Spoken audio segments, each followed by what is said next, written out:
ভগবানের যে প্রিয় ভক্ত হবে তার স্বভাব কেমন হওয়া উচিত? সমস্ত জীবের প্রতি দেশশূন্য, সকল জীবের প্রতি বন্ধুভাবাপন্ন, দয়ালু হতে হবে, মমত্ব বুদ্ধি শূন্য হতে হবে, নিরহংকার হতে হবে, সুখে দুঃখে সমভাবাপন্ন, ক্ষমাশীল হতে হবে, সর্বত্র সন্তুষ্ট থাকতে হবে, সর্বদা ভক্তিযুগে যুক্ত থাকতে হবে, স্বভাব হবে সংযত, তত্ত্ব বিষয়ে দৃঢ় নিশ্চয়, মন ও বুদ্ধি সর্বদা ভগবানে অর্পিত। ভক্তের কাছ থেকে কেউ উদ্বেগ প্রাপ্ত হয় না, ভক্ত কারো দ্বারা উদ্বেগ প্রাপ্তও হন না।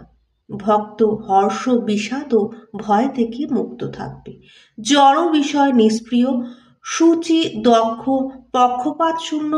ভয়হীন, সকাম কর্মের অনুষ্ঠান ত্যাগী, আকাঙ্ক্ষিত বস্তুর প্রাপ্তিতে রুষ্ট হন না, অনিষ্ট প্রাপ্তিতে দ্বেষ করেন না, প্রিয়ের বিয়োগে শোক করেন না,